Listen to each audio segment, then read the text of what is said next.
lost battle in Chicago 8 years before.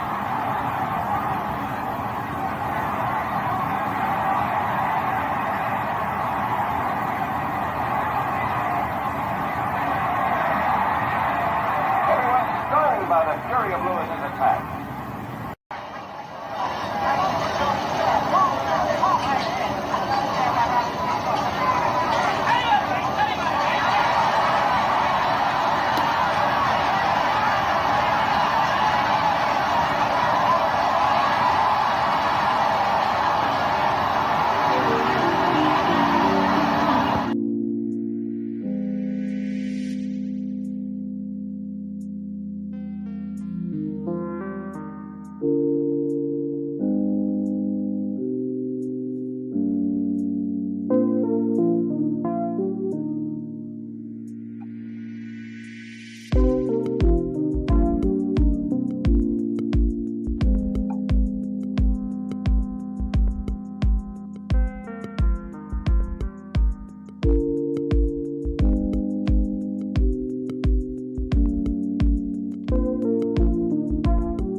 What's happening, my people?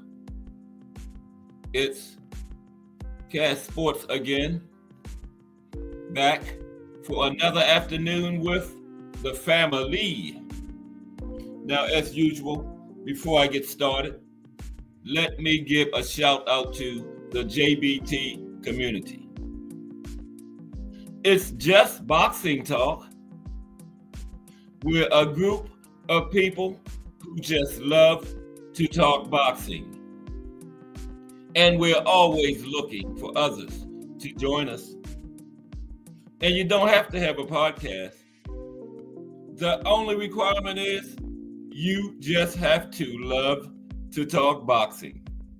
That's all. Miss Cass, hashtag JBT. Mike Mazik. Victoria Sewell, that's Miss Cass. Salute to everyone. And welcome to another episode of Cass Sports, the Box Storian. Today, boxing in the States, North Carolina. And you know what time it is. If it's Monday through Friday, 2 p.m., it's the Box Storian bringing you all that boxing history. Boxing is the greatest sport of them all. That's why we love it.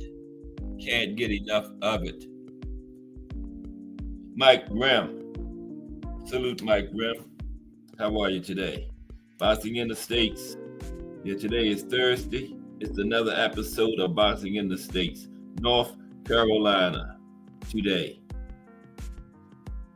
Floyd Patterson, Bone Crusher Smith came from North Carolina. We're going to be talking about those guys later in the show and some other things that happened as far as boxing went in North Carolina, the Tar Heel State.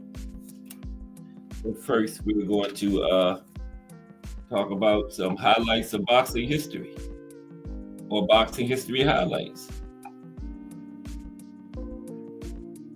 I think we finished up with 17 yesterday.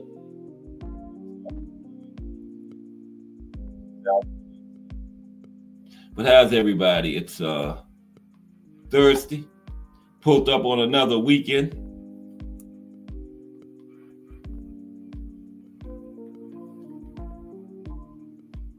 I don't know what we got as far as fights this weekend, but I know tomorrow is the Hitman Ricky Hatton. It's the profile. Yep. Real popular UK fighter, Ricky Hatton. Had a good career. Got a son that's a boxer. But the son is that apple fell a long ways from the tree because the Campbell hat is nothing like his father, Ricky. So that apple did not fall close to the tree. Campbell is at 140. I don't know what he has nothing coming. And then if he goes to 147, he's in even more trouble. So, but he gets in there. But tomorrow, the life and career of the Hitman, Ricky Hatton. Okay, let's talk about some highlights of boxing history. Starting with 2018 today.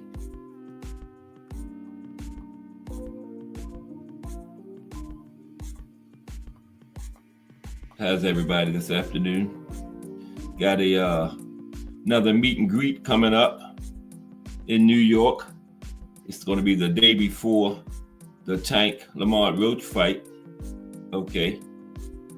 Tickets are $30. Cash bar. Going to be plenty of food there. It's on February 28th because the fight is March 1st. If you're in the New York area, February 28th, pull up. The JBT meet and greet. Meet and greet the content creators and other members of the Just Boxing Talk community. Okay? February 28th.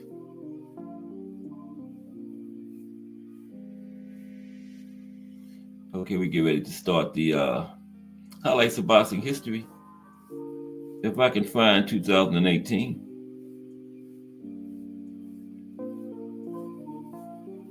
Yeah, I couldn't find any history for North Carolina yesterday, but all of a sudden I found it. So we got a pretty good show today. Okay, there's 2018 right there. I don't know why my letters got all small all of a sudden. This is crazy. Bad as my eyes is. But we're going to work our way through it. 2018. Highlights of boxing history. That's 2019, Cass. Bear with me.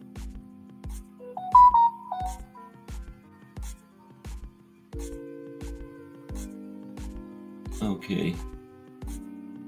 Trying to find January. Okay, on June 9th, 2018. That's where we're going to start at. June 9th. After a 32-month absence from the ring and lineal heavyweight champion Tyson Fury returns to defeat Sefer Seferi by fourth round knockout. That's what the name. Sefer Seferi. That's his name. Wow. Okay. On June 18th, 2018, former two-division champion David Haye released a statement by social media announcing his retirement from the sport of boxing at the age of 37. David Haye. I don't know if he's in the Hall of Fame or not, David Haye. But he had a decent career. Another one of those UK fighters. On July 21st, 2018, Alexander Usyk defeats Murat Gassiev by unanimous decision to become the first ever undisputed cruiserweight champion in the four-belt era, right? And that was that was his first one. He's became two-time four-belt undisputed champion when he beat Tyson Fury earlier last year, and only one of 5 people. Okay, Clarissa Shields was the first one to do it. Then Terrence Crawford, then Katie Taylor, then Naoya Inoue. Katie and Naoya Inoue did it a month apart. Katie was November 2023. Inoue was December 2023, remember? And then Usyk earlier last year. Yep. September 28th, 2018.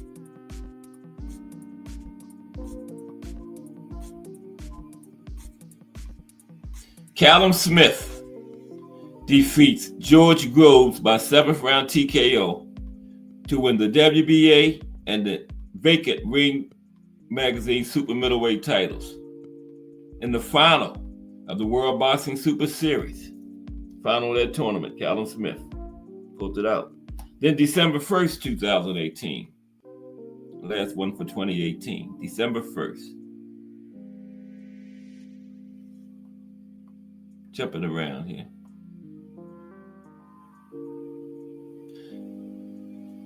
Okay. The highly anticipated fight between Deontay Wilder and Tyson Fury ends in a draw. Yeah, that was the one everybody was looking forward to. And then it ended in a draw. Yeah, that was the one where Wilder dropped Fury in the final round, and he was asleep, and he woke up. Woke up and got up. Everybody thought that was it. I thought that a fighter is knocked out, then you don't even need a count. It's over. But, you know, the referee counted, so I guess I'm wrong on that one. But, yeah, he was sleeping, and he woke up. Yeah, and they called it a draw. 2019. Okay, highlights of boxing history. 2019. April 13th, 2019. Clarissa Shields defeats Christina Hammer by unanimous decision to become the undisputed middleweight champion, 4-belt. Yep, she was the first one to do it in the 4-belt era with Clarissa Shields. Yep. June 1st, 2019.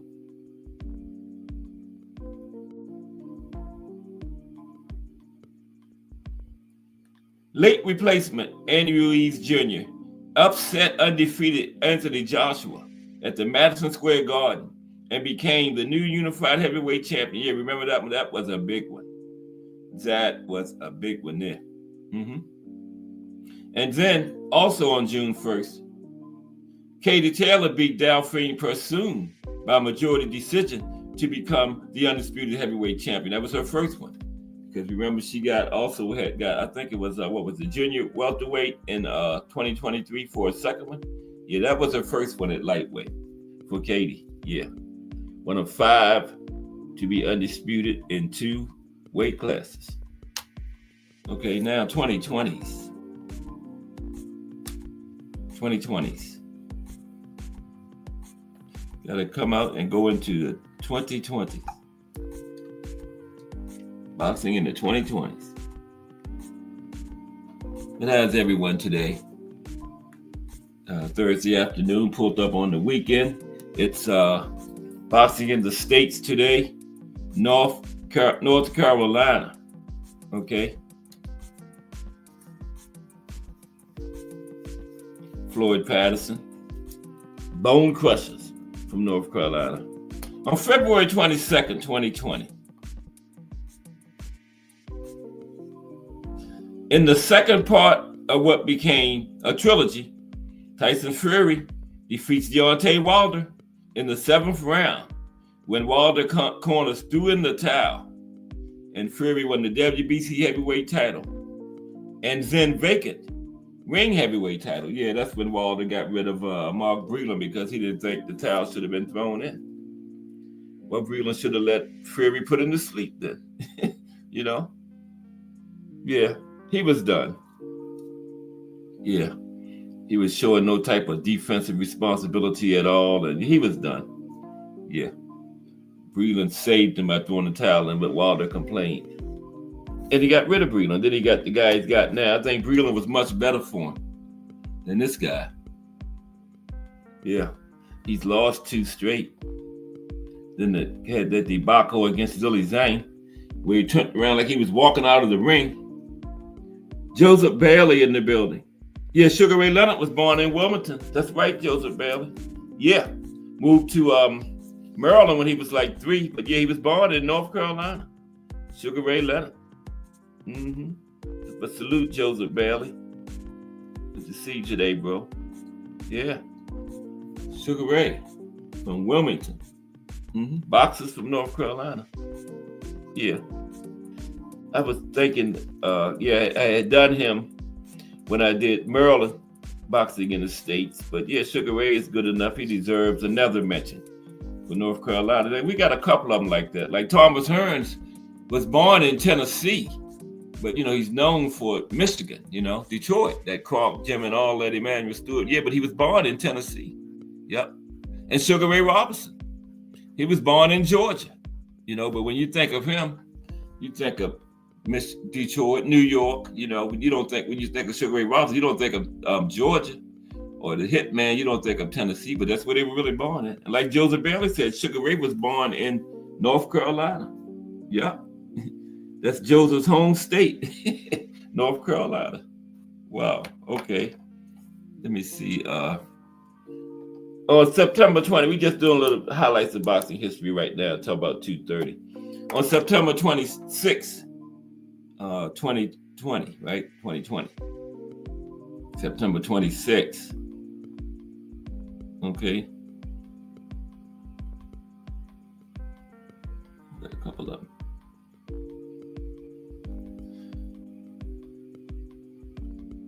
Juan Carlos Payano fought former champion Daniel Roman, who was ranked number 3 by Ring Magazine, WBA and WBC, and number 4 by the WBO, and number 6 at Super Bantamweight at the time. And Payano lost the fight by unanimous decision.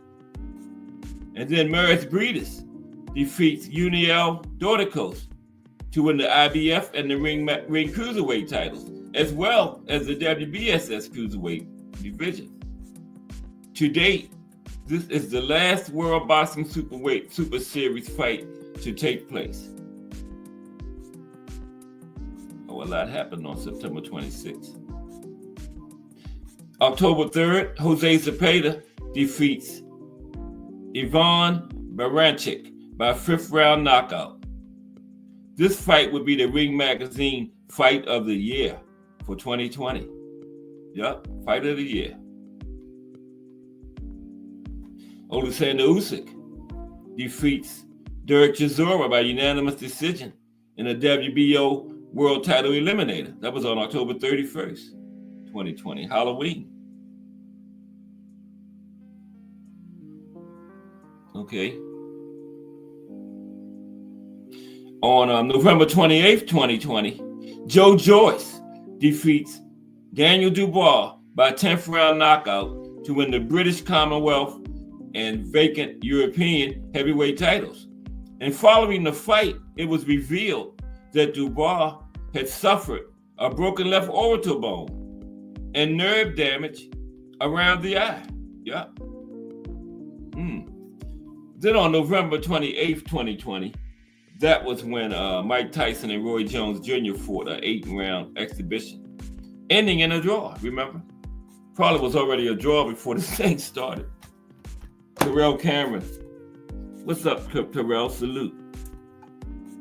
How are you today? We're going to be talking about North Carolina in a very few minutes. But salute, Terrell Cameron. How are you? Oh, yeah, for the meet and greet, once you get your ticket, you have a chance to win a free ticket to the fight. And another prize is a signed boxing glove signed by Gervonta Tank Davis, okay? So we got a couple of door prizes too. And that's February 28th, the day before the Gervonta Davis Lamont Roach fight, the JBT meet and greet. February 28th, 2025. Yep. Coming up at the end of this month. Not far away. Okay, we're going to hold up on the highlights of boxing history right there and start talking about North Carolina now, okay?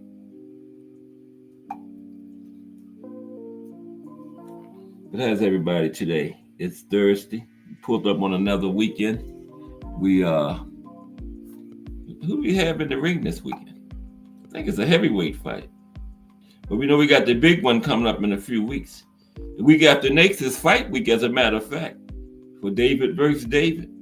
You know, I'm going with Benavidez. I'm big on experience, you know. Just like the fight we had, was it last week? When I think the guy got in there against Apataya with like 11 fights and almost got his head taken off. So yeah, you know, I say let those prospects be prospects, you know, and go through the process. Become a contender, then fight the champions. Don't throw them in there as prospects with 11 fights against world champions, seasoned world champions too. You know what I mean? That's just me, how I feel about it. But hey, if Morrell pulls it out, nobody should be surprised because he's a talented young man. But I just think Benavidez might just be a little bit too much for him. So yeah, this is 17th this weekend. I guess a UFC. I'm not looking for a UFC fight. I'm looking for boxing. Okay, yeah, Tokyo. Inoue is the 24th. That's next weekend. Going up against late replacement for Sam Goodman. Yeah. And that card has got a lot of Japanese fighters on it. But this weekend, I don't see anything. I know some boxing somewhere, but no big names in there. If you like UFC, we got a big UFC fight going on. Yeah. But boxing in the States, North Carolina. I did it again. That's Wilder and Fury. It was the picture for today doing the highlights of boxing history. But I didn't show it. But there they are, Wilder and Fury.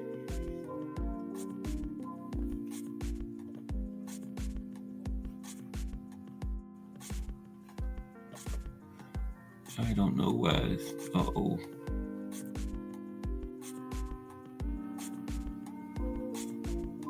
Bear with me for a moment. It's not moving. I don't know why. Hope it ain't get ready to go out on me. Very interesting.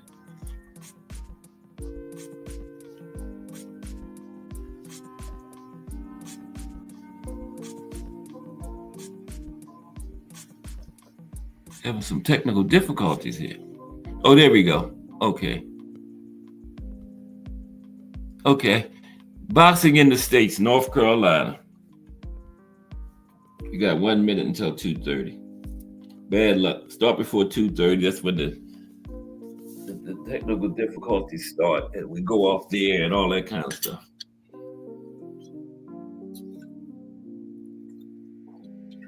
I appreciate everybody that's in the building so far. We always wait until 2:30. Give more people time to stop by. And if we have time at the end of this, we're going to talk about the best boxer from every state. Okay? Best boxer from every state. Okay? Now, boxing in the States, North Carolina. Now, boxing has been a part of North Carolina's history since the 1800s, with notable boxers including Floyd Patterson, Sugar Ray Leonard, like Joseph Bailey said, and Michael Williams Jr., Bone Crusher Smith, right? Now, early history. Julian Barker brought boxing gloves to the University of North Carolina in 1876. So we're going to talk about some boxing at the University of North Carolina, too. Herbert Pug Hinton was a local high school student who had an outstanding amateur career, right? And he did end up turning professional. But his amateur career was way better than his professional career. Private citizens in Roswell, North Carolina built a boxing ring in 1927 to teach young boys boxing. And then we had college boxing in North Carolina. NC State University established a boxing team in 1931. He held his first intercollegiate match at Duke University. And the University of North Carolina established the Carolina Boxing Club in 2004, which became a nationally competing team. Yep. University of North Carolina. Talk a little bit more about that. University of North Carolina. You know, they had a boxing team down there. Back in the 30s, 40s, 50s, they used to have an NCAA tournament in boxing. And then I think in the early 60s, a fighter was killed and died, you know, as a result of the punishment he received in a match. And the NCAA ended boxing, right? Yeah, but they had just like the NCAA basketball tournament, the football playoff, they had a boxing tournament back in the old days, yeah. 30s, 40s, 50s. But like I said, in the 60s, a boxer died from the result of a boxing match. So they stopped it. Yep. Maybe something, have an NCAA tournament in boxing. Okay, now, in 1876, Julian Baker brought boxing gloves to the University of North Carolina's campus when he started the Athletic Association. Now, participation in the sport fluctuated over the subsequent decades, highlighted by dual meets with Duke University and Virginia Military Institute. Most recently, in 2002, Paul Kropp, a chemistry professor for the university, had begun teaching students the basics of boxing with informal workouts held weekly in the racquetball courts, right? Then in the fall of 2004, Chris Campbell, a student working out with Professor Kropp, registered the group as an officially recognized student organization. At about this time, Matt Haley, a graduate student who boxed for Penn State, began attending the workouts to lend additional help with instruction and training.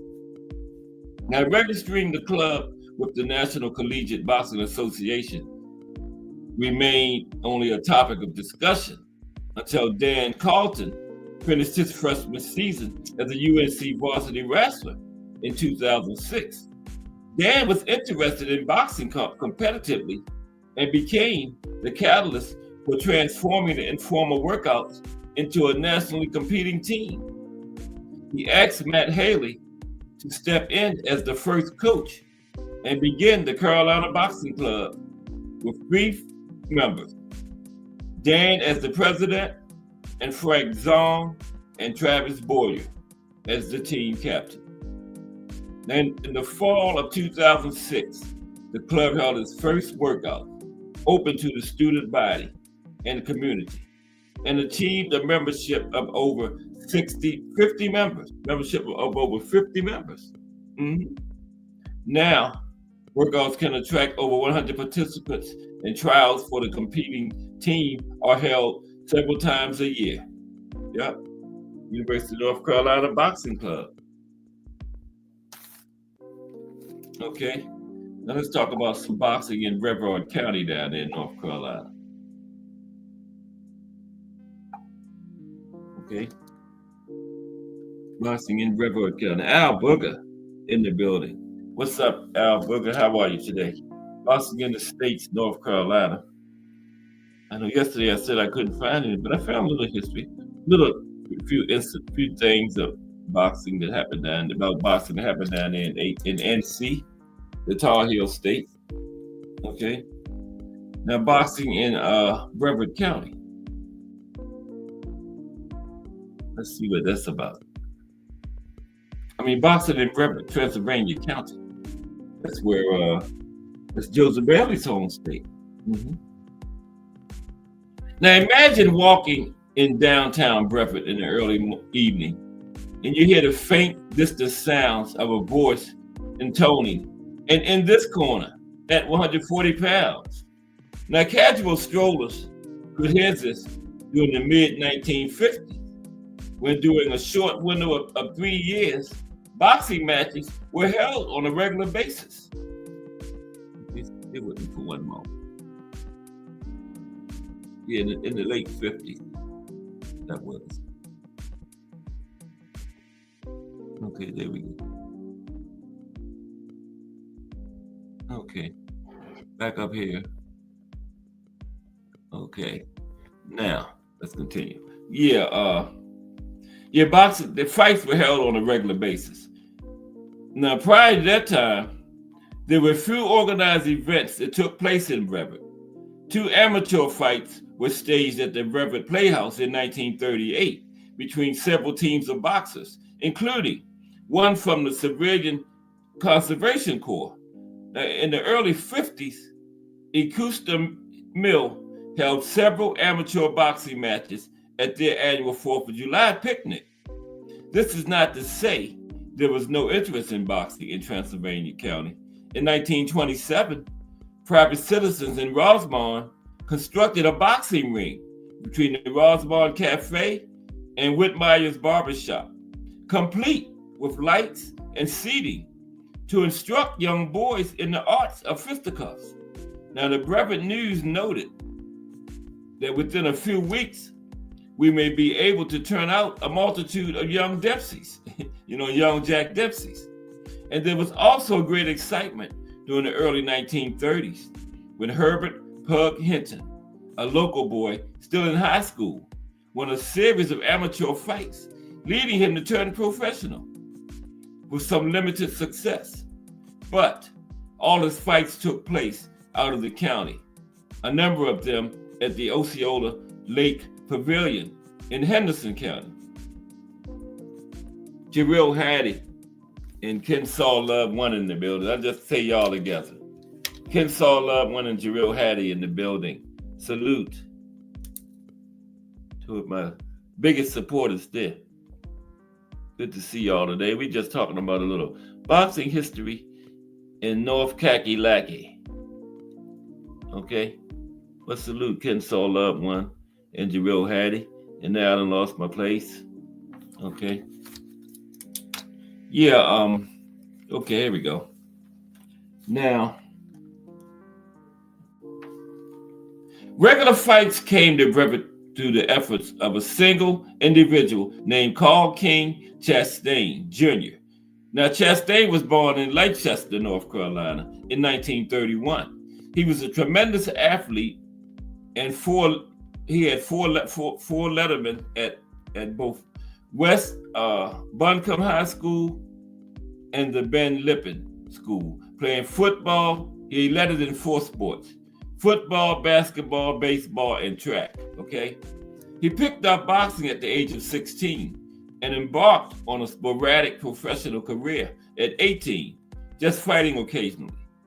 Now, after high school, Chastain was offered a baseball scholarship to Wingate University. Now, following his freshman year, he was given a tryout with the Brooklyn Dodgers, and then spent several years playing in the minor leagues, for the Brooklyn Dodgers, playing minor league baseball, right, in both Salisbury and Lexington.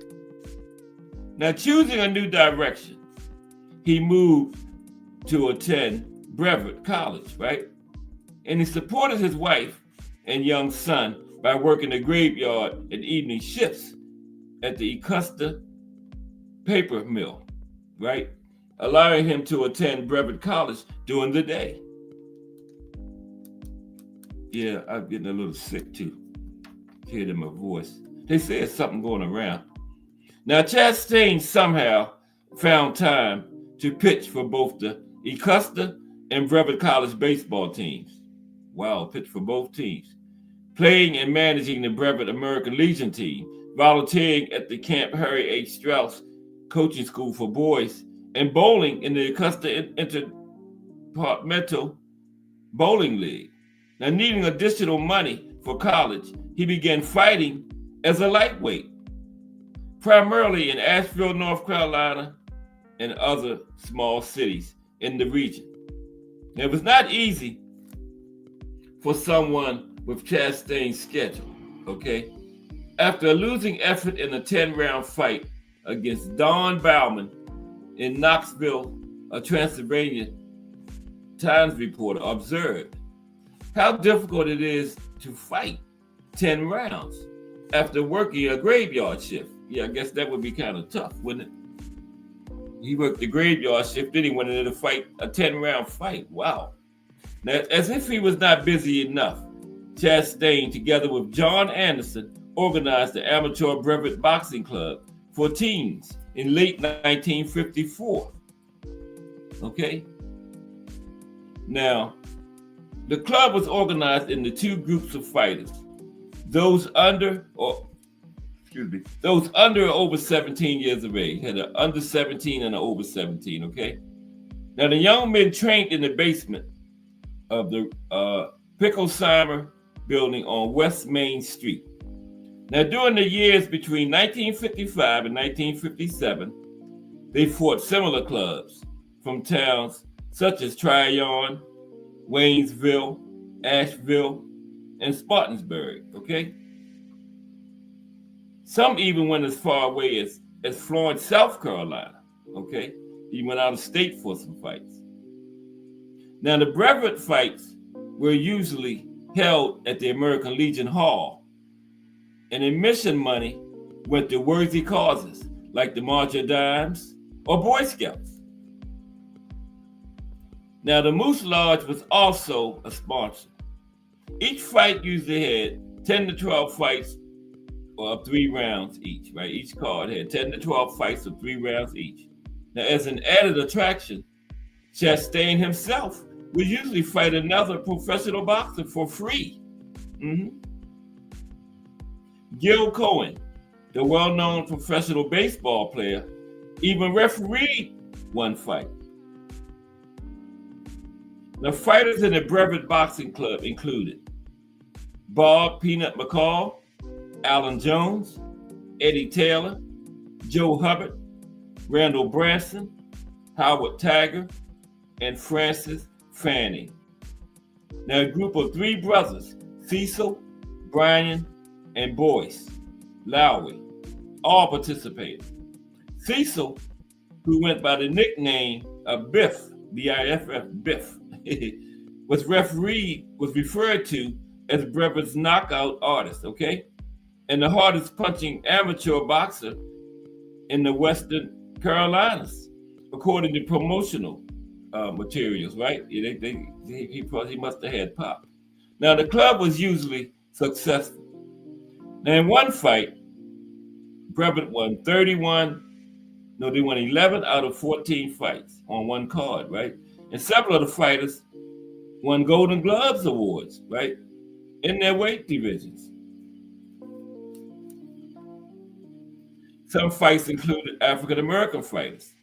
One fight in February of 1956 featured a battle royal with 4 African American boxers battling it out until one is left standing. They put 4 of them in the ring at the same time. Wow. Now, the same evening also had Mac Gordon, an African American fighter from Brevet, on the card. And the Brevet Boxing Club even put on an exhibition at the Augusta 4th of July picnic that included, a match of 2 African American boxers pitted against each other. Yeah. In April of 1956, the first professional fight was held in Brevet at the Legion Hall, and Chastain knocked out his opponent. Another fighter, Joe Newman of Brevet, lost his fight, while Earl Mooney, also of Brevet, won his fight.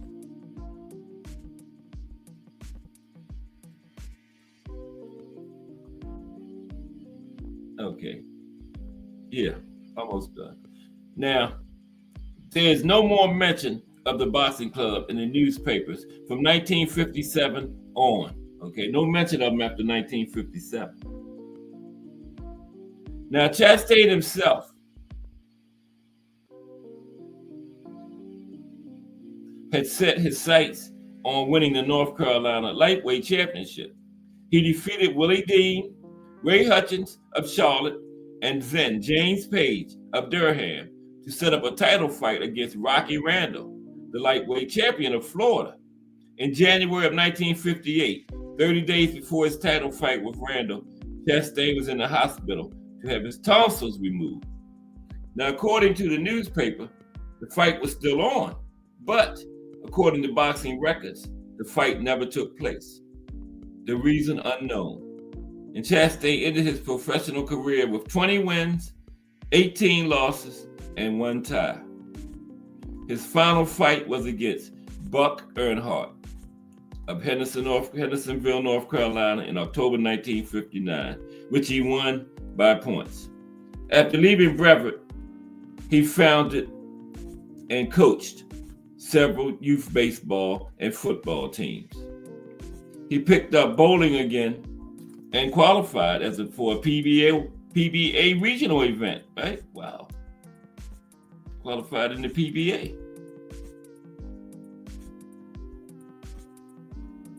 And photographs and information for this. Okay, that's it. Okay, next, let's go to, we're getting close to the boxers from North Carolina. Just a few events from things that happened in North Carolina. Okay, let's go to the boxers from North Carolina. And then we're going to talk about the best boxer in every state. Okay? Excuse me for a minute. Best boxer from every state in the United States coming up. But first, boxers from North Carolina.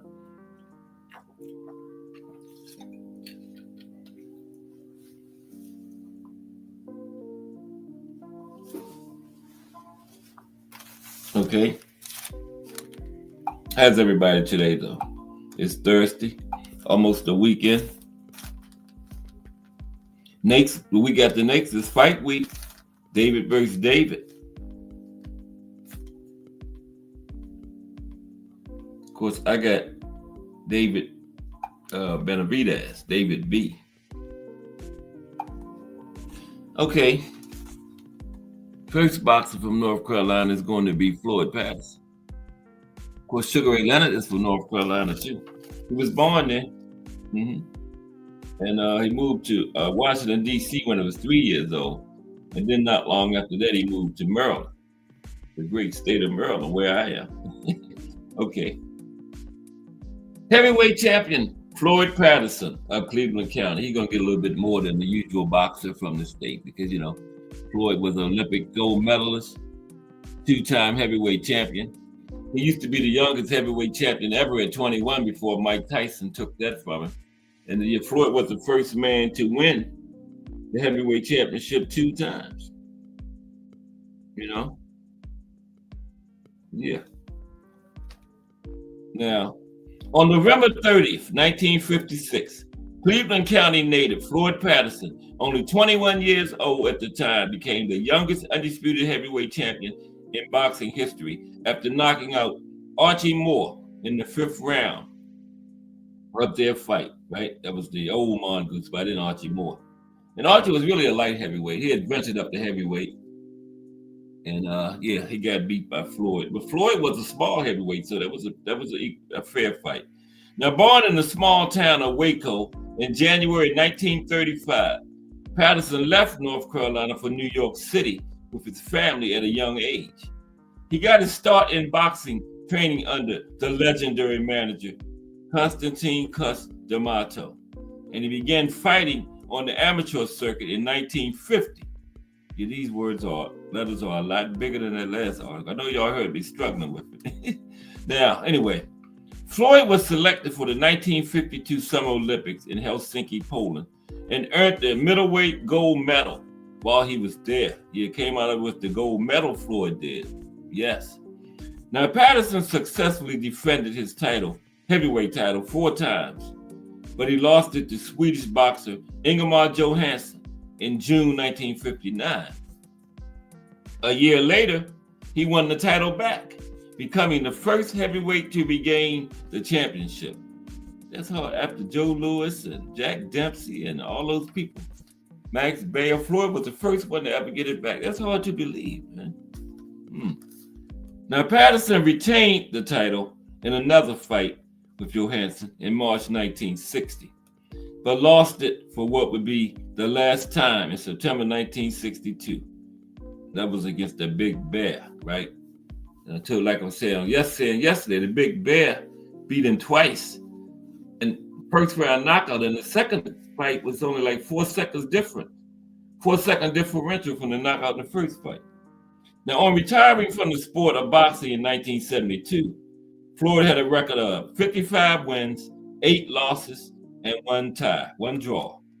He was inducted into the United States Olympic Committee Hall of Fame in 1987, and the big one, International Boxing Hall of Fame in 1991.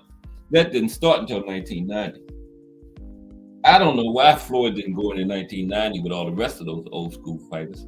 In 1990, in the inaugural year, they started a category called the old timers category for all those guys that careers that ended years ago. I don't know why Floyd wasn't in that. Floyd went in the next year. And that's Floyd Patterson. So let's look at some other boxers from North Carolina now. Okay. That doesn't feel too good at all. But we're gonna make it. We got an hour to go. We're going to make it. Okay, the next one is Bernard Taylor. Okay, Bernard Taylor. There's Bernard Taylor.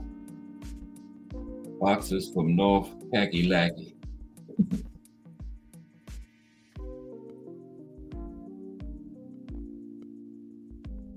Okay, let's Bernard briefly. Don't have a whole lot on Bernard, but let's see what we got. Now, Bernard Taylor, he was born June 26, 1957, right? And he's from Charlotte, North Carolina, okay? Now, as an amateur, Bernard won a gold medal at the 1979 Pan American Games and a silver medal at the 1975 Pan American Games. Bernard had a total of 51 fights in his professional career. He won 45, he lost 4, and he had 2 draws, and Bernard had 22 by knockout. Bernard Taylor. Okay. Next, boxers from North Carolina. Monty Barrett. Okay, there's Monty Barrett. Okay. Look at Monty Barrett. I turn this music down, and then after a little while, it comes back up by itself. That's crazy. Monty Barrett. Okay, let's look at Monty right quick. Now, Monty was born May 26, 1971. And Monty is from Greenville, North Carolina, okay? And he competed from 1996 to 2014. That's an 18-year career for Monty, okay? Okay, Terrell says, a lot of hustlers and boxers came out of North Carolina. Okay, Terrell, thank you. Okay, yeah, Monty had an 18-year career, 1996 to 2014, wow. And he challenged twice. Well, he challenged once for the WBA heavyweight title in 2006, right? And I think that was Lennox Lewis. And he fought many top heavyweight champions and contenders during his career. Okay, you're Monty Barrett. but never won the championship. But he had a total of 48 fights in his career. He won 35, he lost 11, and he had 2 draws. And he had 20 by knockout. Got 20 of them out of there. Monty did. Okay, Jim Boyd. Jim Boyd don't have no picture. I would keep track of where I'm at. There's Jim Boyd. Okay. You don't have no picture, but I had a little bit on Jim from North Carolina. Jim Boyd. Not you. Not the Republican politician, Jim Boyd, the boxer.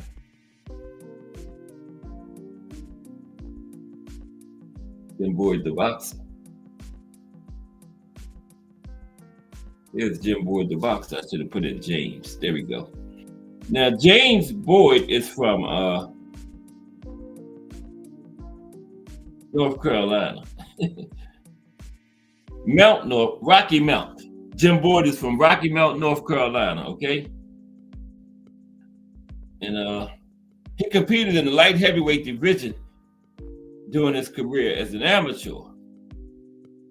And he won the gold medal in the 1956 Olympic Games in Melbourne, Australia. Yeah, Jim was an amateur. And his professional career,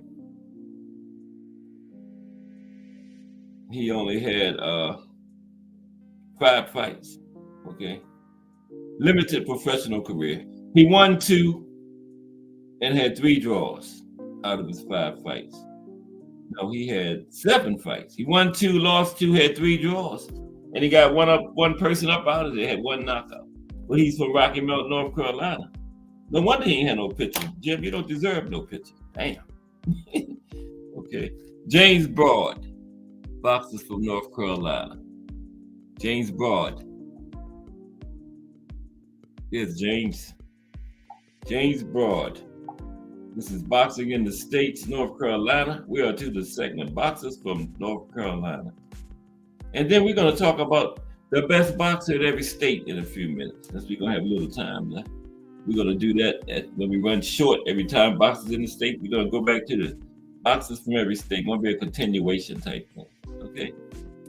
Yeah. Now, James Broad. James is from Greensboro, North Carolina. Greensboro, North Carolina. He was a heavyweight, right? And he was a notable contender throughout the 1980s. He beat future world champion James Bone Crusher Smith, who's also on this list from North Carolina. And he gave heavyweight champion Greg Page a very tough fight, only losing by majority decision, okay? One judge had a draw, right, against Greg Page. He won the North American Boxing Federation heavyweight title, and he was a regular sparring partner of a peak Mike Tyson, right? And he also fought the likes of Razor Ruddock, Tony Tucker, Tim Weatherspoon, Johnny Duploi, and Francesco Damiani. And I told you he fought Greg Page and Bone Crusher. Yep. James Broad. And James had a total of 33 fights in his career. He won 23. He lost 10. 15 by knockout. Okay. 15 by knockout. James Broad.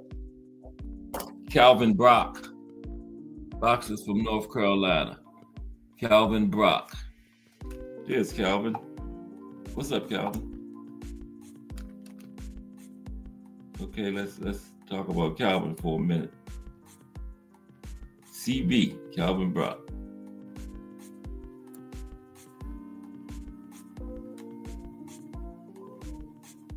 Okay, Calvin Brock. Now, Calvin is from Charlotte, North Carolina. Charlotte, North Carolina. Okay, and he competed from 2001 to 2007. 6-year career for Calvin. He was ranked as the world's number 7 heavyweight by the Ring magazine at the conclusion of 2005. He was in the top 10 Ring Magazine's top 10, right? How come I never heard of him? Now, Calvin Brock was trained by Tom Yankello in 2006. And he won the Ring Magazine's Knockout of the Year for his win against Zuri Lawrence. And he challenged for the IBF and WBO title, IBF and IBO heavyweight titles, right? And Brock was forced to retire after receiving retinal damage in his right eye following his loss to Eddie Chambers. Calvin Brock from Charlotte, North Carolina. And Calvin had a total of 33 fights in his professional career, right? He won 31, only lost 2. And Calvin had 23 by knockout. So that don't sound too bad. Ring Magazine had him at, what was it, number 7, 6 or 7? Top 10. Wow. 70% knockout rate, that ain't bad. Calvin Brock, CB. Okay, got a couple more. Jesse Ferguson is next. Boxers from North Carolina. I don't know why it's taking this thing so long to change. I don't need this light. Jesse Ferguson. Okay, let's take a look at Jesse. Jesse Ferguson.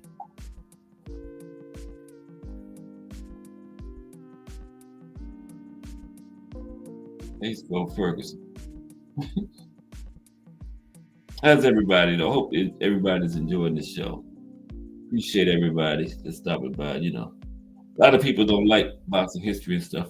They like to hear about, you know, who's beefing on Twitter and what this one called that one. But you got to be a hardcore to come want to hear the history of the sport. You know, so I appreciate everybody that comes by and listens to the boxing history. You know, anything you like as much as we love boxing, it just makes it better to know the history of it, right? But you know, maybe I ought to start talking about who T.O. called the monkey or what P.E.D. Ryan took. I might get more people. No, I'm gonna stay with the history. Jesse Ferguson. Jesse Ferguson. Okay, let's talk about Jesse Ferguson. Let me see. There's Jesse. Jesse Tyler Ferguson. But I appreciate everybody that comes by every day. Really appreciate it. Okay, Jesse Ferguson. Now, I'm not on the right, in the right place, but I will be in one momento. Let's stay where I was at.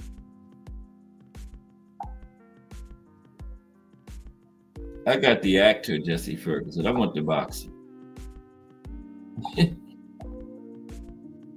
Let's add boxer to the end of it. There we go. There's Jesse the boxer right there.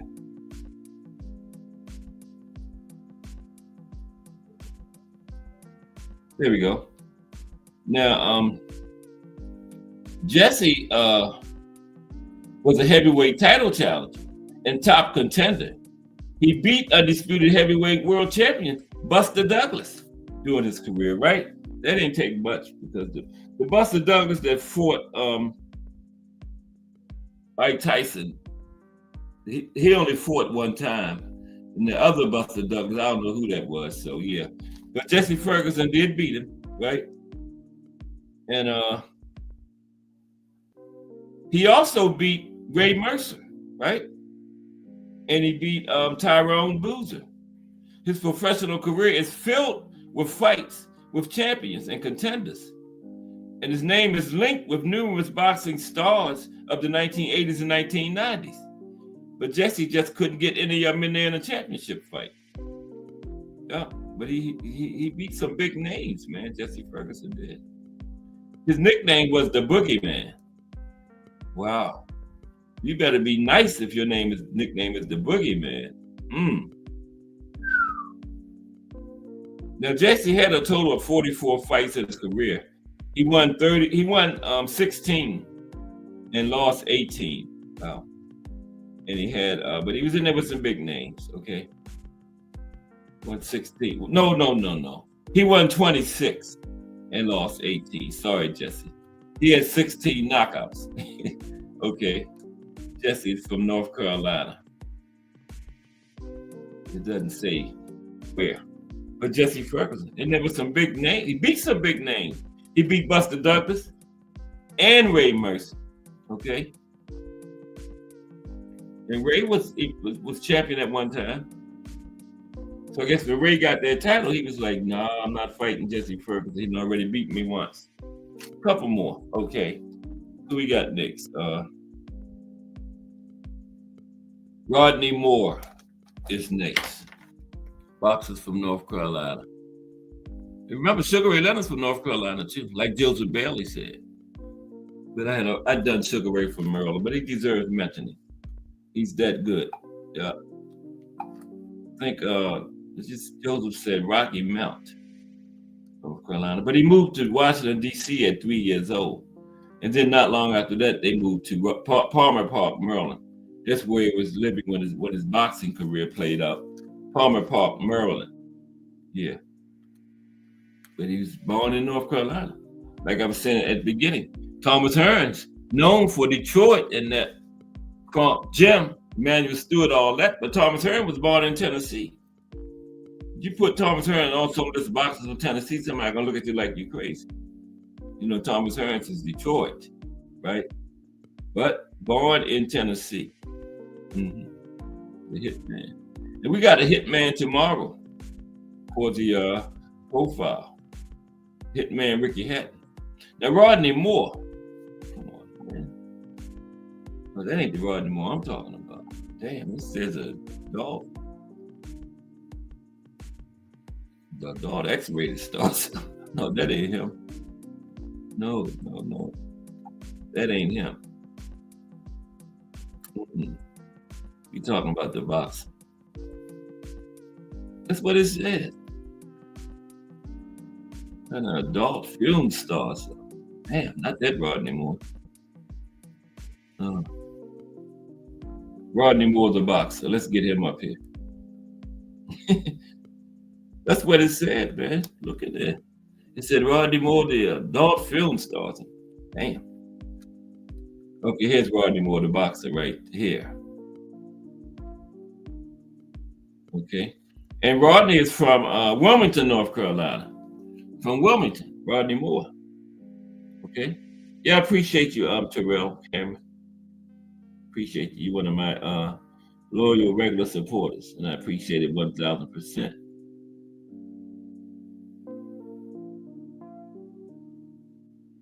Okay, I'll tell you in a minute. Oh, you talking about his?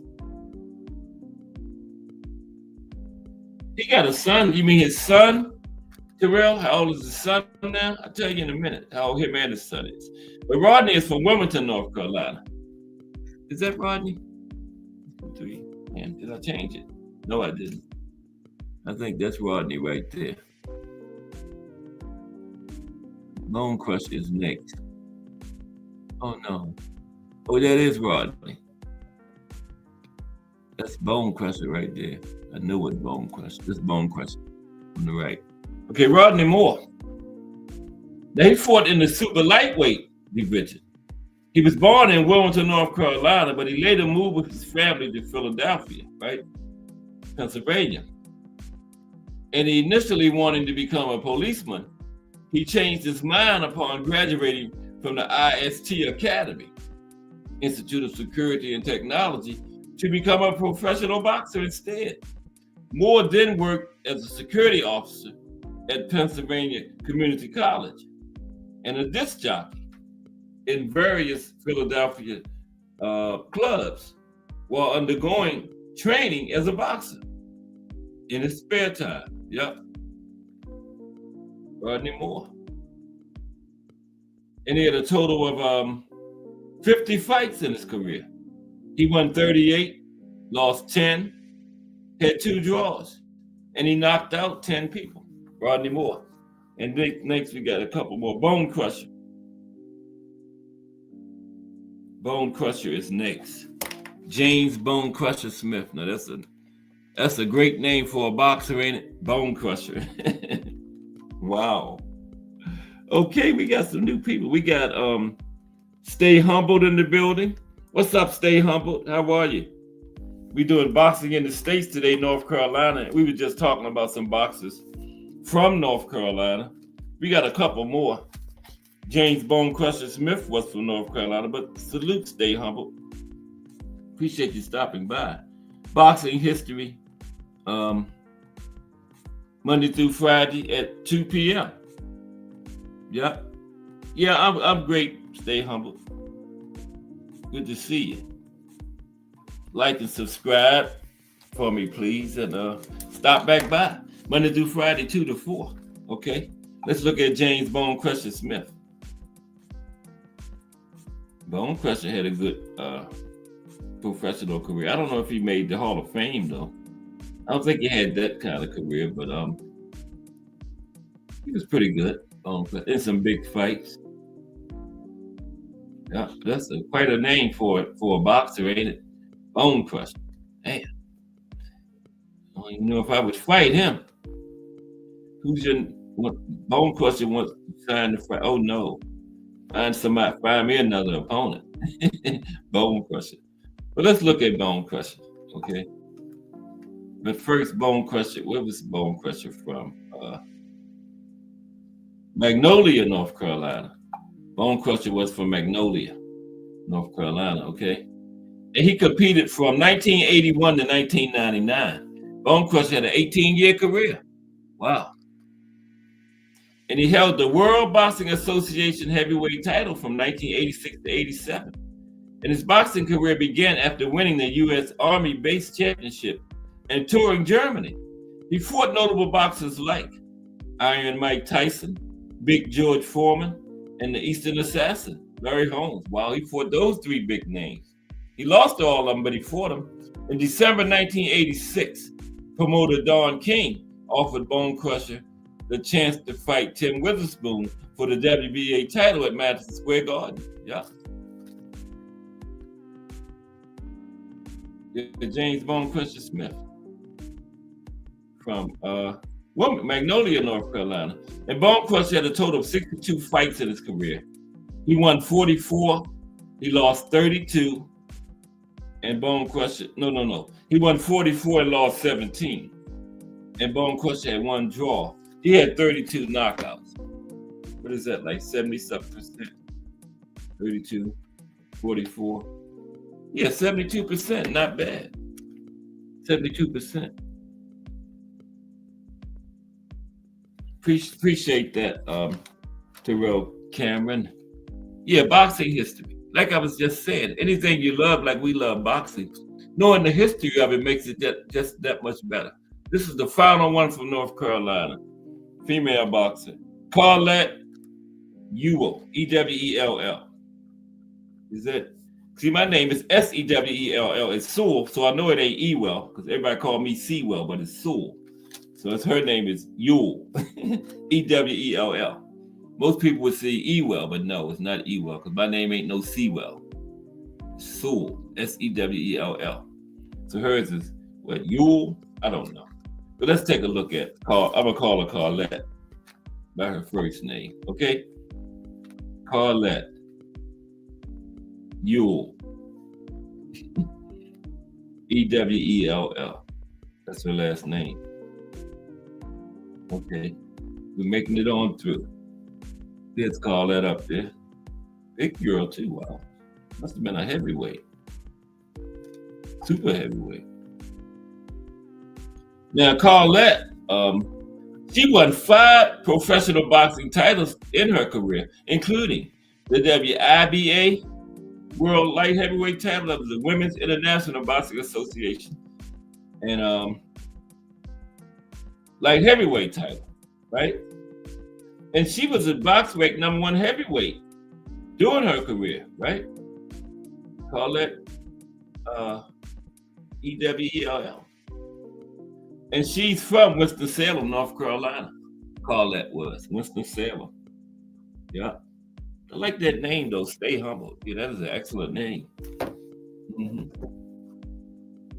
Now let's look at, we wanted to talk about B0XING, some of the best boxers from every state in America, okay? We're going to do that as a continual thing. When we run short on the boxing in the states, we'll go to the best boxer from every state, okay, in America. Tomorrow is Friday, the profile, the life and career of the hitman. And like I keep saying, not the hitman Hearn, the hitman Hatton. Ricky, the hitman Hatton. They loved him over in the UK. Everywhere that man fought, he could come to another country. He had just as many fans as the fans from the country he was fighting against. The fighter he was fighting against, yeah, Ricky Hatton would have just as many fans in there as the hometown fighter. They loved him, man.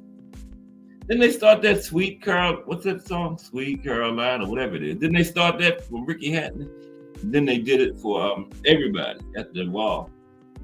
But I think Ricky Hatton was the one they started singing that from. They loved him.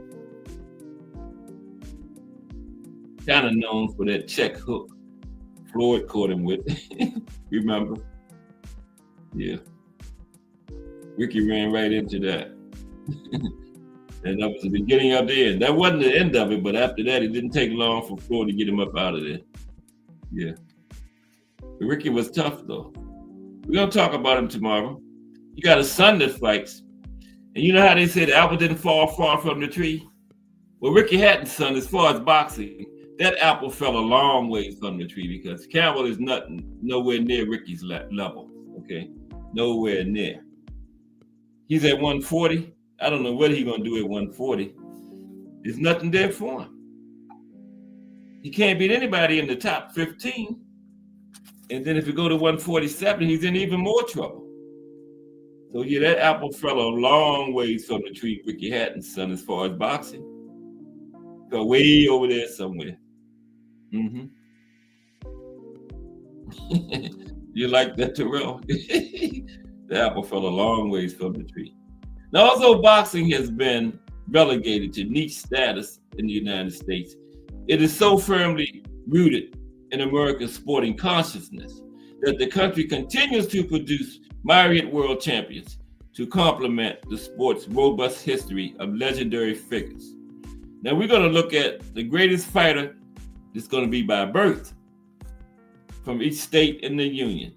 So, Sugar Ray Leonard, we look at North Carolina, not where they were living when the boxing career played out by birth. Thomas Hearns, Tennessee. Sugar Ray Robinson, Georgia. Now, none of those guys' careers played out in those states they were born in, but this list is by birth, okay? From where they were born. Now, for decades, boxing, along with horse racing and baseball, was central to American sporting life. The world's heavyweight champion was the most accomplished, celebrated, and famous figure in sports. And fights sold out ballparks, stadiums, and arenas, or had massive structures built specifically to accommodate the fight. Yep. But time passed and the landscape shifted, right? Somehow, despite often being mired in scandal and comically corrupt politics, boxing perseveres. You know, even if the likes of the NFL, NBA, NCAA football, and basketball have long since surpassed boxing, but as popular as America's marquee leagues have become, they will never match boxing's fascinating, rich, and murky history. The sheer diversity of the United States is a key contributing factor to the quality of boxers it consistently produces. As immigrants and first-generation Americans from every continent have made names for themselves stateside and waded into the cauldron of cities like New York, Detroit, and Philadelphia to test themselves against the best competition in the world. Now, a few notes about this list, okay? There's a significant difference between a fighter merely being born somewhere and the location of their boxing upbringing that I was just talking about. And for the sake of this list, it will go with birthplace, which is why Thomas Hearns, for example, is the entrant on this list for Tennessee, even though his boxing career has historic ties to Detroit and the fabled Conk Gym, right? Now also, while there are clear discrepancies in talent from state to state, we have simply listed them alphabetically. to rank where the greatest concentration of elite fighters hail from. Okay? So yeah, alphabetical order. So now with that, let's take a look at it. Best boxer from every state. Now we have some obscure boxing states, right? Where, just can't find, too many good boxers from it. Now, fortunately, not every state has a storied boxing history or a deep talent pool to draw from for rankings such as this list. Now, while a lot of research was conducted in preparing this list, including a lot of research was done in preparing this list, right? Some states remain elusive. Let's look at them, like Alaska. Now, because it is geographically isolated from every state in America, securing marquee fights is difficult for any fighter based in Alaska. In fact, the state has only played host to a select number of professional fight cards. Although Hector Camacho did fight in Alaska in 1983. Now, David Curry was a 2008 U.S. Olympic team member, although he did not box in the games. He was a standout amateur and is a longtime Alaska resident.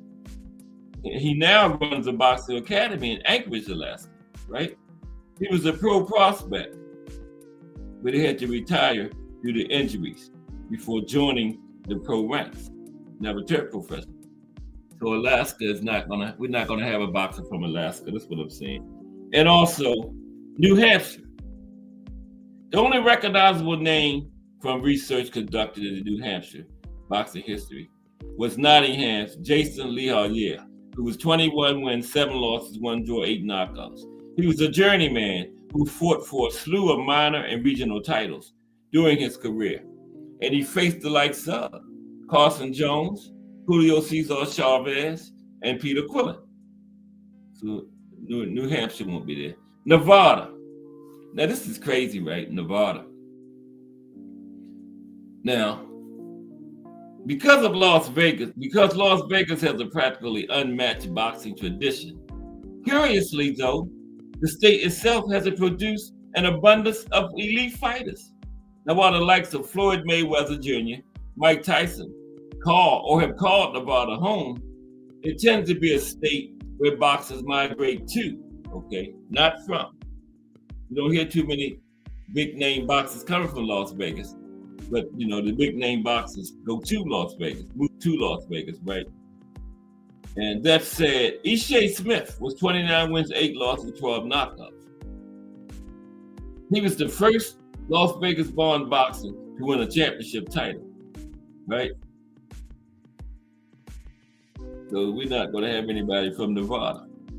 North Dakota. Now, had this list not been categorized boxers by birthplace, 1984 Olympic silver medalist and light heavyweight stalwart Virgil Hill, 51 wins, 7 losses, 24 knockouts, would have been an easy selection. Hill, who was born in Missouri, boxed out of Williston, North Dakota, and he had his farewell fight in Bismarck, North Dakota. Over a remarkable career spanning 58 fights, Hill went 24-5, 7 knockouts in world championship fights. Yeah, but it's done by birth. So when the majority of his career played out, Virgil Hill was living in North Dakota, but it's done by birth. So nothing from North Dakota. And finally, South Dakota. Sean Hawk, 23 wins, 3 losses, 1 draw, 17 knockouts, is a member of the Crow Creek Sioux tribe. He stands out as a notable fighter from South Dakota. Hawk had a reported 108 wins, 12 loss amateur record. And as a pro, he challenged then WBO light heavyweight champion Nathan Cleverly on short notice in 2012 and was stopped in 8 rounds. And Hawk never fought after that. And Wyoming. Ryan Brisky, who fought out of Gillette, Wyoming, was an alternate on the 1996 U.S. Olympic team. And he made the state's list of his 50 greatest sports figures. Okay? Before retiring in 2000. Interestingly, on July 4th, 1869, Wyatt Earp organized Wyoming's most famous boxing match, a fight between Mike Donovan and John Shaughnessy. So those states we're not going to have any representation from. But now let's look at the list. Best boxer from every state in alphabetical order, okay? I don't have the pictures because it's going to be a continuation thing every Thursday after the boxing in the States if it runs short. By the way, what's next week? Oh, excuse me. I drank that too fast. What's after New Mexico? Let's find out real quick. And then start our list because it's 3:26. Next week, boxing in the States will be come on, man. This thing getting on my nerves. I'm trying to find out what the boxing in the States going to be next week. After New Mexico is North Carolina was today. Rhode Island, no. Oh, North Dakota. Damn. I just got finished saying North Dakota. So that's going to be a short one. Okay. Best boxer from every state in the United States, okay? Let me get my chat back up here. Gotta be able to see my chat. I ain't trying to get fired. I got a tough boss, this cat. He runs Cat Sports. I just work here, that's all. He is tough. I got fussed out yesterday. I missed the Rise podcast. A whole bunch of people coming in. I got my head handed to me yesterday when I got up there. I cried. Yeah. Okay. The best boxer from every state. Starting with Alabama. The Brown Bomber, Joe Louis. Born in Lafayette, Alabama. Okay. Now Joe was 66 wins, 3 losses, 52 knockouts with a Brown Bomber. Now it's fitting that the individual entries on this list start with legendary heavyweight champion Joe Louis, one of the greatest fighters in boxing history and a man who transcended sports to become an icon and inspiration to African Americans, as well as a unifying force on the precipice of World War II. Told y'all I had President Franklin Roosevelt call him to the White House. Said, Joe, I ain't trying to put no pressure on you, but the entire free world is riding on you winning this fight when he was fighting Max Baer for the second time. And Joe was like, damn. Went in there and didn't play with his food, got him out of there in the first round. Now, Joe Louis's records and accolades speak for themselves. 25 consecutive defenses of his title, a record that still holds up to this day as the standard for any division in boxing, right? A nearly 12-year reign as heavyweight champion, also a record. And that record was set in the 40s and still stands to this day, 2025, more than 80 years later, right? 40s, 25. He said 80 years? Yeah, more than 80 years later. Okay. Y'all say, damn, how is he the JVT treasurer? He can't even count. Yes, 80 years. Okay. Yeah, it still stands, right? And he was named the Rings Fighter of the Year on 4 occasions: 1936, 1938, 1939, and 1941. And Joe Louis is generally regarded as one of boxing's greatest pure power punchers. Ex-Billy Conn. Remember Billy Conn outboxed him for 12 rounds, then come out round 13, want to stand toe-to-toe, want to show off. Stand toe-to-toe and got knocked out cold. Had to fight one. All he had to do was make the last 3 rounds. And Joe Louis, he had Joe Louis puzzled for 12 rounds, and Joe Louis was not going to figure him out in 13, 14, and 15. But Billy Conn wanted to come out there and show off, and now I done gave him a boxing lesson for 12 rounds. Now I'm going to knock him out. I'm going to stand in front of Joe Louis and go toe-to-toe. One of the best finishes in boxing history. And he finished Billy Conn.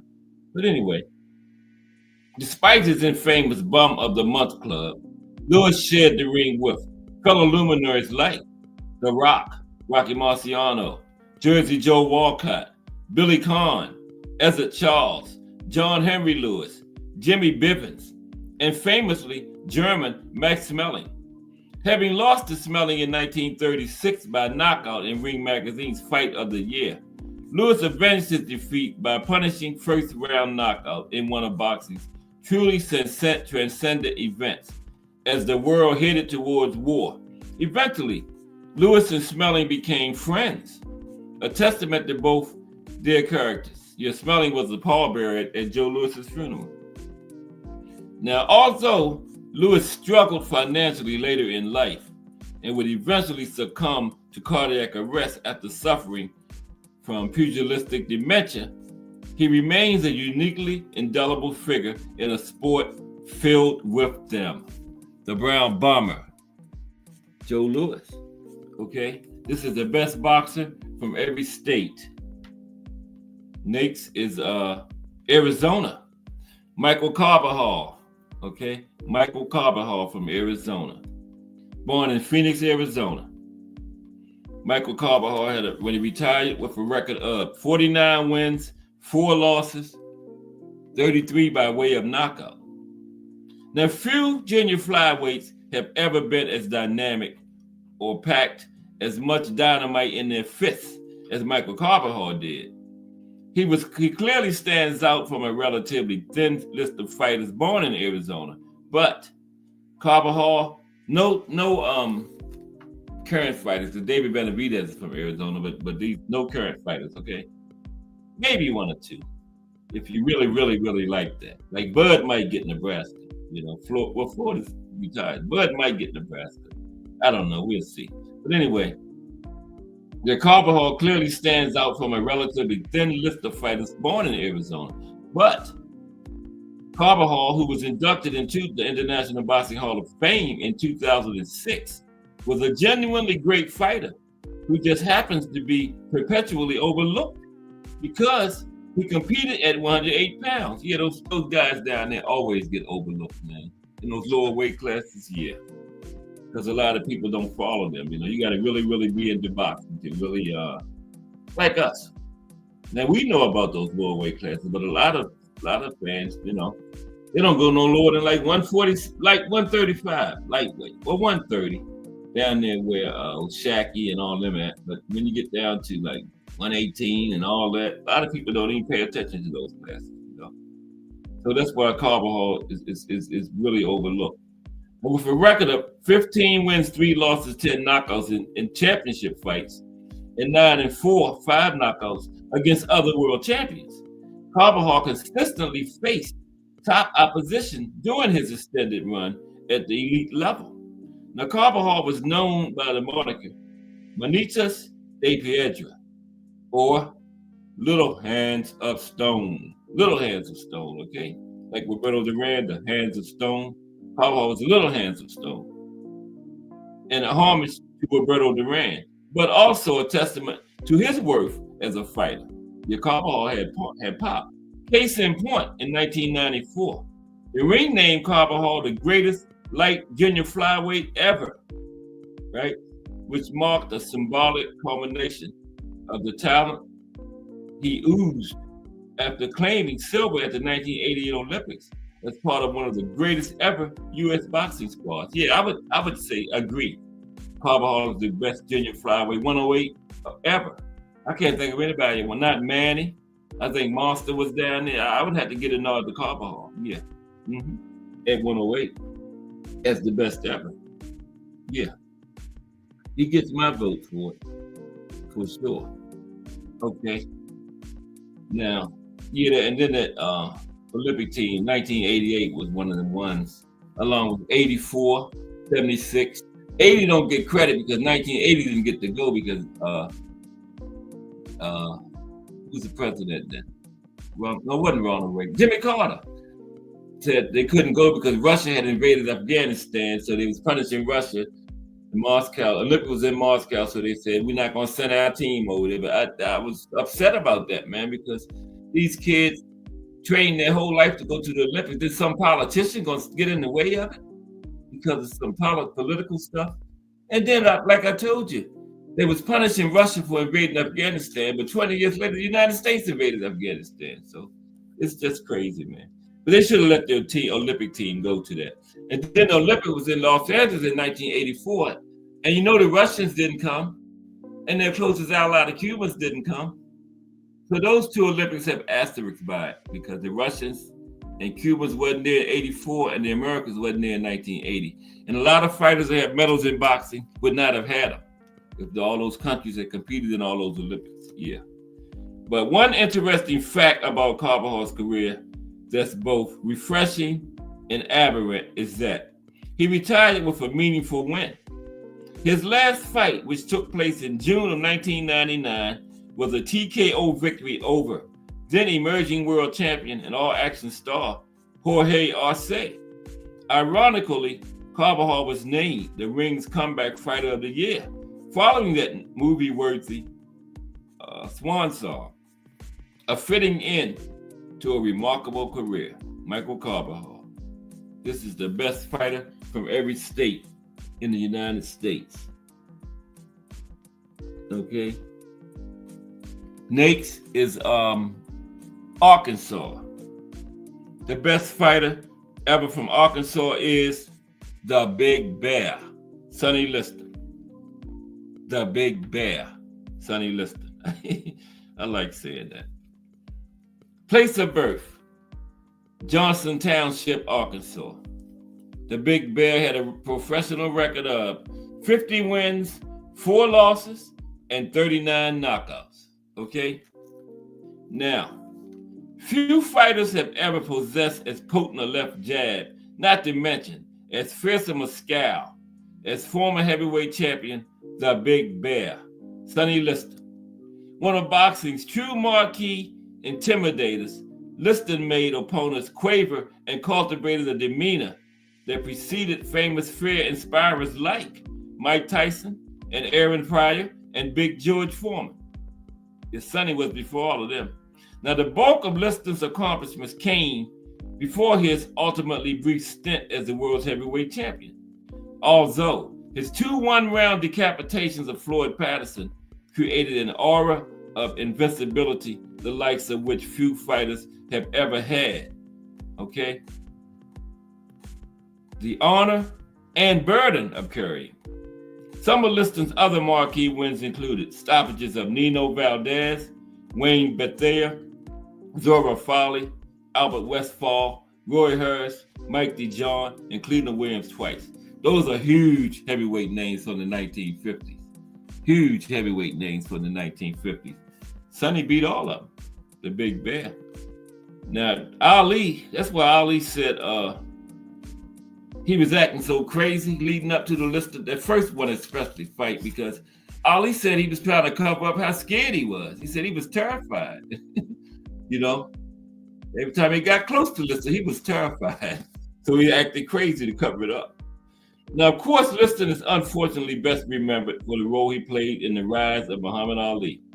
When they first fought, Ali was in Cash's play. Ali was a massive underdog and admitted later to being terrified of Liston. However, in a shocking turn of events, Liston was made to quit. And in the rematch, Ali would land his infamous Phantom Punch to score a first-round knockout that is still debated to this day because nobody saw the punch. People on the first row didn't see it. Ali didn't see it. Liston didn't see it. The referee didn't see it. Nobody saw it. That's why that famous picture of Ali standing over Liston, he's telling him to get up. He said, nobody gonna believe this. Get up. You know? Because he knew Liston took a dive. Okay? Now, Liston would fight on in relative obscurity after the Ali situation, given his peak status. After these contests and the circumstances surrounding his death remain mysterious. In fact, when Canadian champion George Chuvalo signed to fight Liston in 1970, now check this out. Now, when George Chuvalo signed to fight Liston in 1970, Liston had already been dead for a week, right? They didn't find, he was in his apartment, right? Dead for a week, and Chuvalo was signed to fight him. He had already been dead for a week. That's crazy. Okay, what time we got? Okay,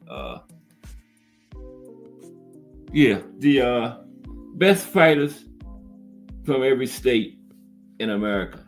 Ain't that something though? George Trufalo signing to fight this man. This man already did. Wow. Okay, California. Best fighter from California, Manuel Ortiz. Manuel Ortiz. You got to go back a ways. Now, place of birth, Corona, California.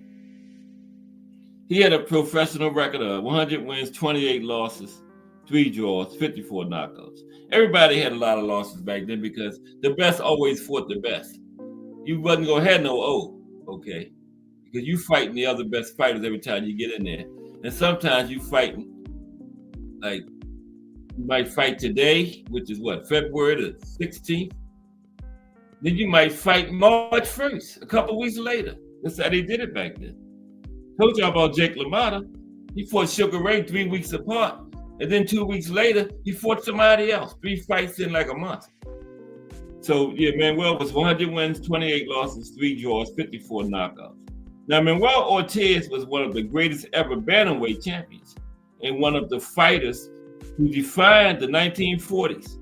In 1942, Ortiz defeated Lou Salica to win the world bantamweight title, which he would go on to defend 15 times during his historic reign. 15 straight successful title defenses, 15 of them, okay? Now, that initial stint as champion, a dominant 5-year stretch, included a remarkable 8 title defenses in 1943 alone. 8 title defenses in 1 year. That's why this man is the best fighter to ever come out of California. Who's from California? Devin Haney. Devin Haney would never do nothing like that. 8 defenses in 1 year. These the guys now that don't even fight 8 times in 3 years, okay? The best to come out of California. Now, when one considers this Andre Ward from California, right, 80, can't match up to Manuel Ortiz. None of them. None of them, okay? Now, when one considers the sporadic activity level of contemporary boxers, Ortiz's 1943 campaign could incredibly stand by itself as Hall of Fame worthy credentials. Just that by itself. Now, although Ortiz would lose his title to Harold Dade in 1947, he would, like so many legendary champions, reclaim it in a rematch and go on to retain it 5 more times before losing to Vic Tywell in 1950. 6-time champion at bantamweight. Interestingly, Ortiz was the first fighter entered into BoxRec's online database, which means he has a global ID of 1. First man ever entered into BoxRec, Manuel Ortiz. See, I'm learning too. I did not know that. Wow. Ortiz, who served in the U.S. Army, unfortunately died from cirrhosis of the liver at age 53 after living in destitution. A tragic end for a legendary champion. I did not know that. Manuel Ortiz was the first boxer ever into BoxRec. Wow. Isn't that something? BoxRec online database that we look at all the time to get records and all that kind of stuff. Manuel Ortiz was the first one they started with. Incredible. I had this phone go out when I got it on never. Okay.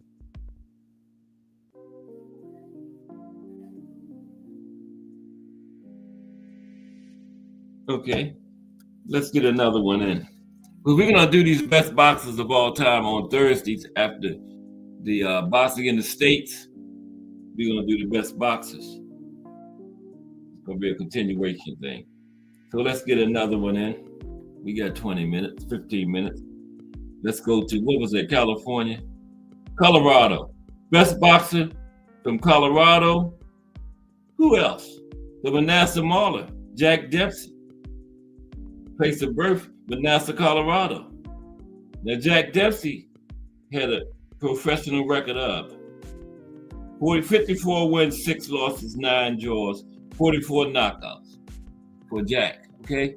Now, Jack Dempsey, the Manasseh Mauler, attained celebrity status that few fighters can fathom. Simply put, Dempsey at his peak as world heavyweight champion between 1919 and 1926 was the most revered sporting figure in America, right?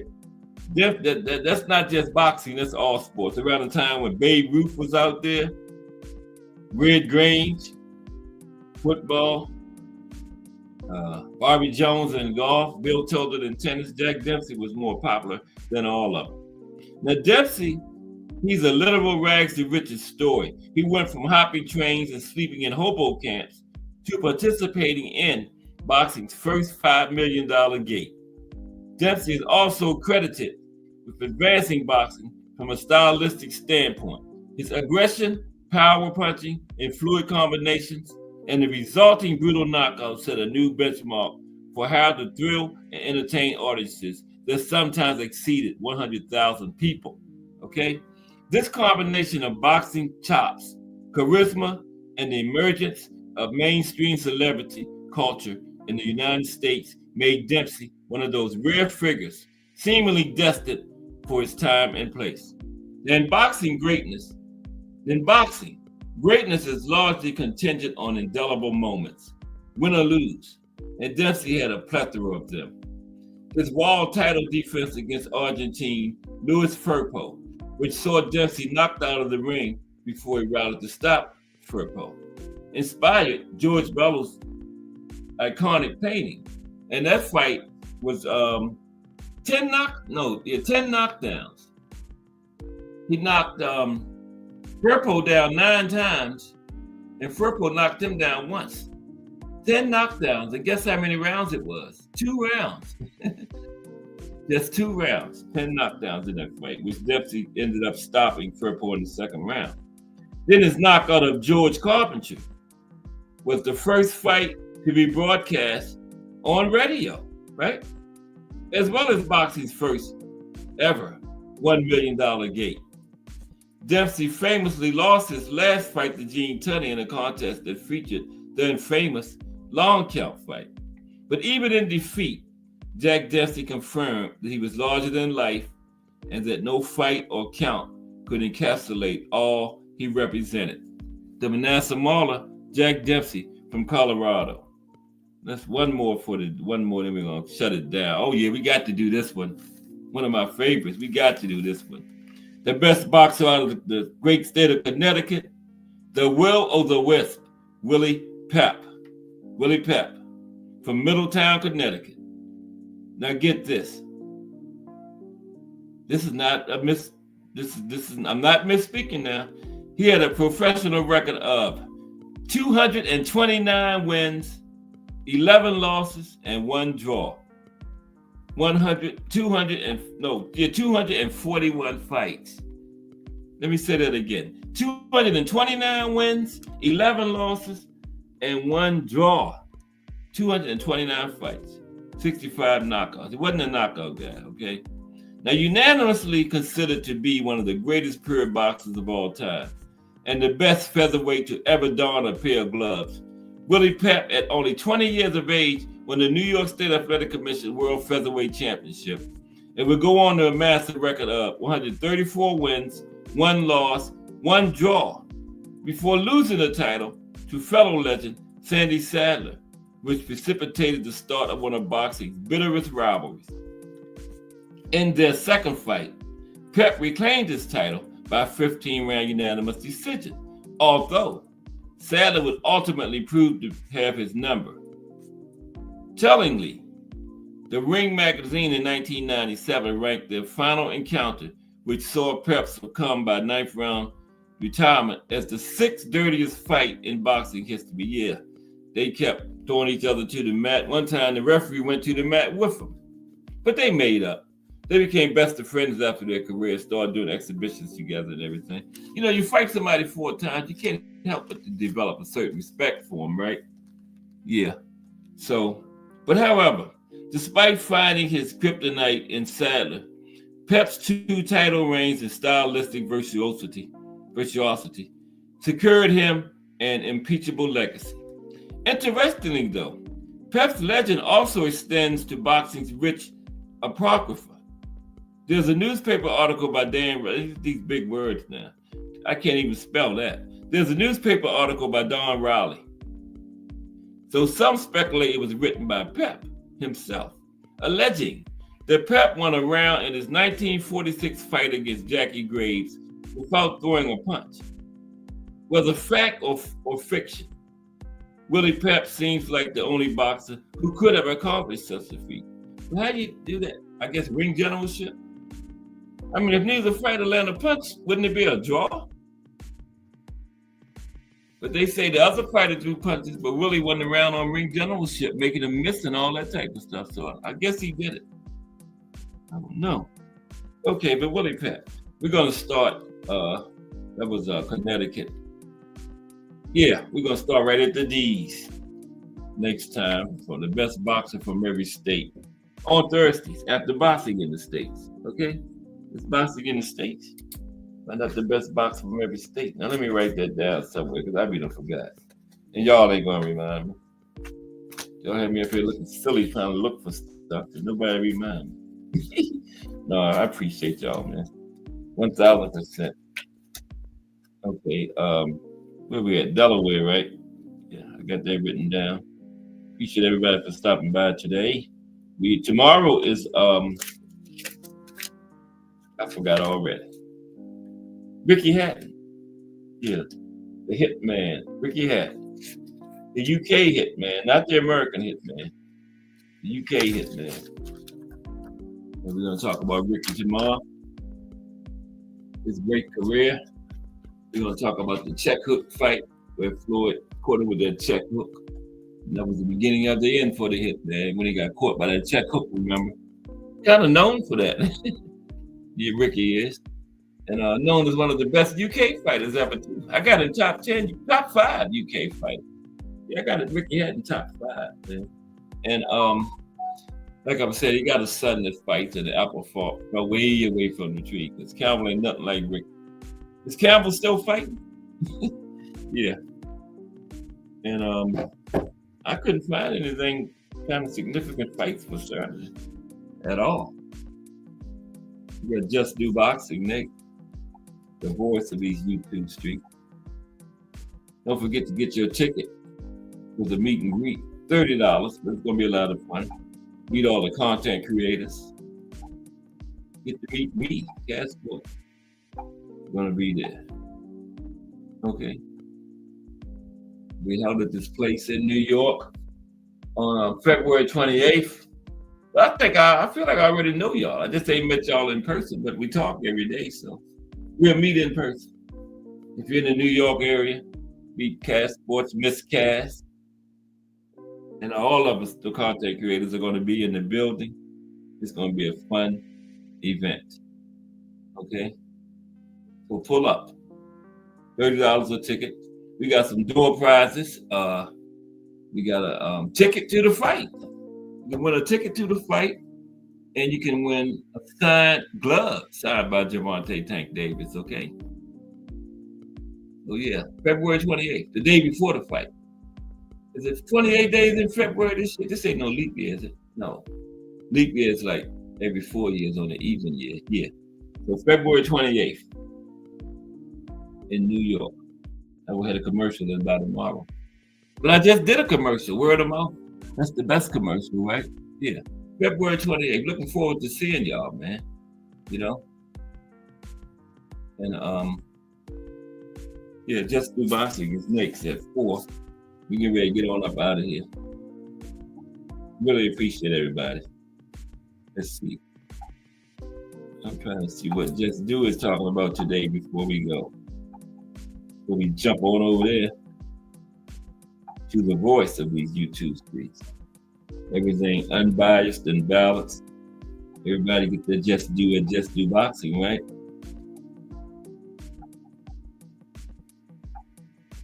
Let me see. Okay. Yeah. Uh-oh.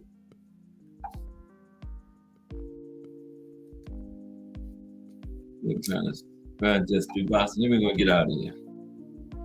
I hope everybody enjoyed the show today. On Monday, fantasy matchups, Monday's going to be Salvador Sanchez against the Legends. because he died in a car accident at 23. He never went past featherweight, but Monday we're gonna have him at some weight classes he never fought in, like one, because he no doubt would have went probably as far as like 140 if he had lived. So we're gonna get him up there and fight some people that he would have been in the ring with. Some fantasy matches like Floyd, Oscar, Manny, Alexis Arguello. That fight was actually in negotiations, him and Alexis Arguello, but I think that was going to be his next fight before he had the accident. I think he might have actually been in training for the Arguello fight, and he had the accident and died. Yeah, and he would have definitely fought Julio Cesar Chavez, no doubt. That would have been a good one, but he passed away. But we're going to have him Monday. We're going to fight all these people, okay? On Cash Sports. Brought to you by Cash Sports Promotion. Okay? So we'll see what happens with that. Okay, there we go. Just Do Boxing today is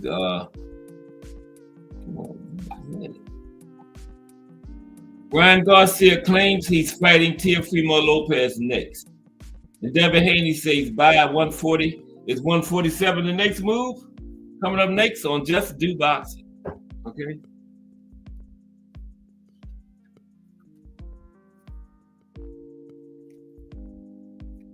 Use my light. Okay. Stay humbled. The Real Hattie. Ken Saul Love 1. Al Booger. Terrell Cameron, Joseph Bailey, Mike Rim, Mike Mazik, Miss Cass, hashtag JBT, aka Victoria Sewell. She was in there under Victoria Sewell today. But I appreciate everybody for stopping by. And join me tomorrow for the Ricky Hatton profile. Because if it's Monday through Friday at 2 p.m., it's the Boxtorian bringing you all that boxing history. Just Do Boxing is straight ahead. This is Cash Sports. Appreciate y'all. Everybody have a great day. I will see y'all around those JBT streets.